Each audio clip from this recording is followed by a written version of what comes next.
ఇప్పుడు సహోదరులను ప్రేమించకపోతే దేవుడు యాక్షన్ తీసుకోడా? అంటే ప్రేమ దేవుని వలన శత్రువులనే ప్రేమించని ఈ లోకంలో శత్రువులే కాదు సహోదరులు కూడా ప్రేమించమంటుంది బైబిల్. చూసారండి? అంటే శత్రువుల మధ్య ఏముండకూడదు, పగలు ఉండకూడదు, ద్వేషాలు ఉండకూడదు అంటున్నాడు. ఏమండి?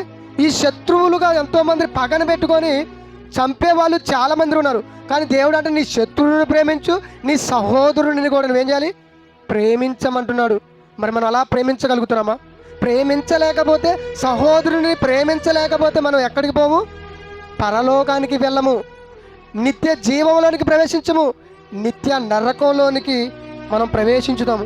ఏమండి? ఇంకా ఉన్నాడు. ఒకసారి 22వ వచనం చూద్దాం. 5వ అధ్యాయము, మత్తయి సువార్త 5వ అధ్యాయము 22వ వచనం.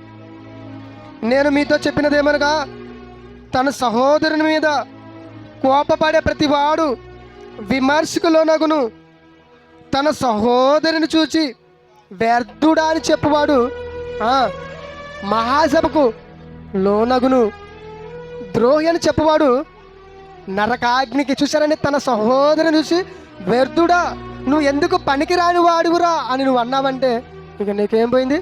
పరలోకం పోయింది. అంటే ప్రియమైన దేవుని వల్ల మన సహోదరులు మనం ఏం చేయాలి? ప్రేమించుకోవాలి, ఒకరినొకరు బుద్ధి చెప్పుకోవాలి, ఒకరినొకరు సరి చేసుకోవాలి. అప్పుడే నీకు పరలోకం, లేకపోతే నీకు పాతాళమే. అంటే ఇది కూడా ఒక పాపమే. పాపముతో మరణించడం అంటే ఎలాంటి పాపాలంటే, ఇదిగో మన సహోదరులను ద్వేషిస్తున్నామా, దేవుడి దృష్టిలో అది పాపము. అలాంటి పాపాన్ని దేవుడు సహించడు కాబట్టి నువ్వు ఎక్కడికి వెళ్ళిపోతావు? పాతాళానికి వెళ్ళిపోతావు. పాతాళానికి పోయి బాధపడాల్సి వస్తుంది. ఇంతకాలం నువ్వు దేవుని నమ్ముకొని కూడా ఒక సహోదరుని ద్వేషిస్తే పరలోకాన్ని పోగొట్టుకుంటున్నావు. అవసరం మనకి? చెప్పండి.